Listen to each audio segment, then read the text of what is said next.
Assalamualaikum warahmatullahi wabarakatuh. Halo semuanya. Jadi kali ini aku ingin menjelaskan atau menerangkan bab 3, yaitu cara mengatasi masalah ekonomi. Sebelum itu, aku ingin memperkenalkan diri terlebih dahulu. Perkenalkan, nama aku Resyarlina dari kelas 10E dengan nomor absen 27.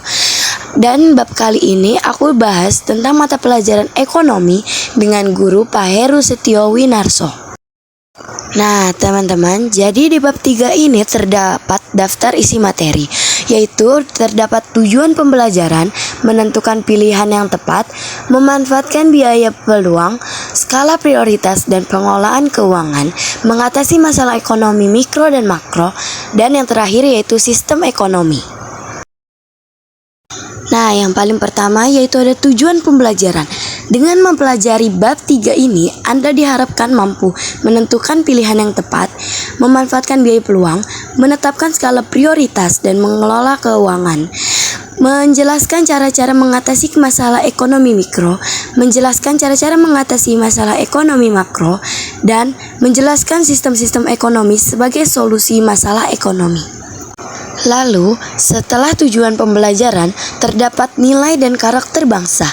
Nilai-nilai yang dapat dikembangkan setelah mempelajari bab ini adalah jujur, demokratis, disiplin, kerja keras, tanggung jawab, menghargai prestasi, bersahabat atau komunikatif, peduli lingkungan, kreatif, dan mandiri.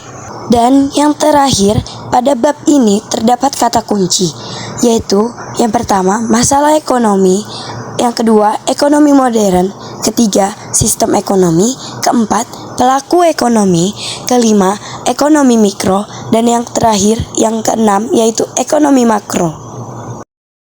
Oke, kita masuk ke materi yang pertama, yaitu A, menentukan pilihan yang tepat. Untuk mengatasi kelangkaan, setiap orang harus menentukan pilihan yang tepat dan paling menguntungkan.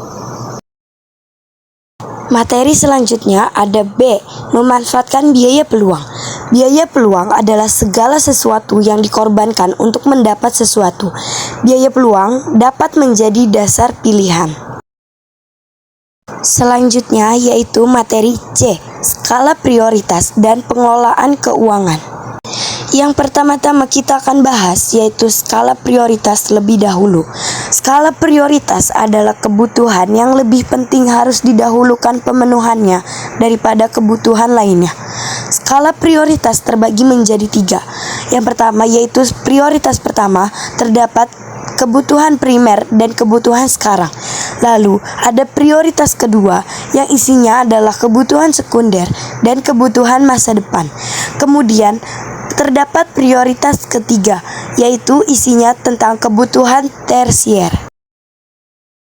Lalu kita membahas tentang pengelolaan keuangan. Pengelolaan keuangan dapat dilakukan dengan pertama, membuat pembukuan keuangan, kedua, memonitor dan mengevaluasi secara berkala, dan yang terakhir, membiasakan diri untuk menabung. Kita lanjut ke materi D, yaitu mengatasi masalah ekonomi mikro. Terdapat 5 cara yang dapat kita lakukan. Yang pertama, menentukan pilihan yang tepat untuk mengatasi masalah kelangkaan. Contohnya, memilih faktor produksi tenaga kerja. Yang kedua, bersinergi antar pelaku pasar dan industri untuk membentuk satuan yang lebih besar. Contohnya, kerjasama antara Nokia dan Microsoft.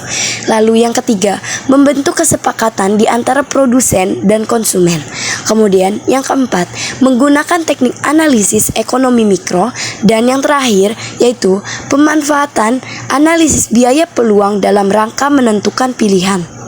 Oke teman-teman, tadi kita sudah bahas tentang mengatasi masalah ekonomi mikro. Lalu kita lanjut ke materi selanjutnya yaitu E, mengatasi masalah ekonomi makro. Terdapat 3, yang pertama yaitu kebijakan moneter. Kebijakan yang dirancang pemerintah dalam rangka memengaruhi jumlah uang yang beredar untuk memperbaiki kinerja perekonomian. Contohnya, menurunkan suku bunga.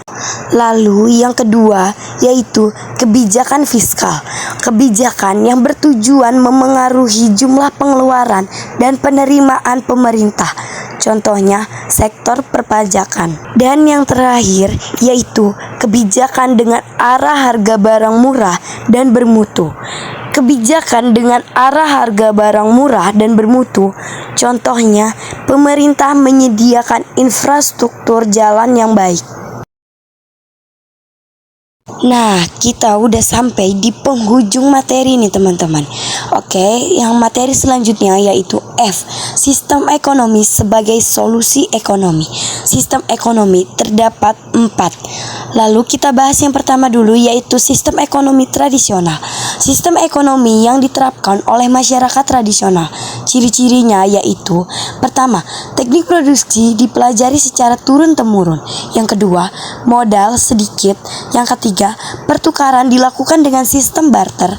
Yang keempat, belum mengenal pembagian kerja. Yang kelima, terikat tradisi. Dan yang terakhir yaitu tanah merupakan tumpuan kegiatan produksi dan sumber kemakmuran. Sistem ekonomi yang kedua yaitu sistem ekonomi komando. Peran pemerintah sangat dominan, sedangkan peran masyarakat atau pihak swasta sangat kecil. Ciri-cirinya yaitu 1. Alat dan sumber daya produksi dimiliki dan dikuasai negara. 2. Rakyat tidak bebas memilih pekerjaan. Lalu yang terakhir yaitu kebijakan perekonomian diatur pemerintah. Yang ketiga yaitu sistem ekonomi pasar.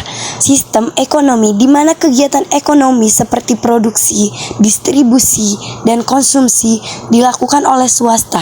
Ciri-cirinya yaitu semuanya sumber produksi menjadi milik masyarakat.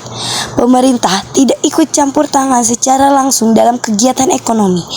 Lalu masyarakat terbagi atas 2 golongan, yaitu pemberi kerja dan penerima kerja. Kemudian timbul persaingan dalam masyarakat. Lalu setiap kegiatan ekonomi didasarkan atas pencarian keuntungan.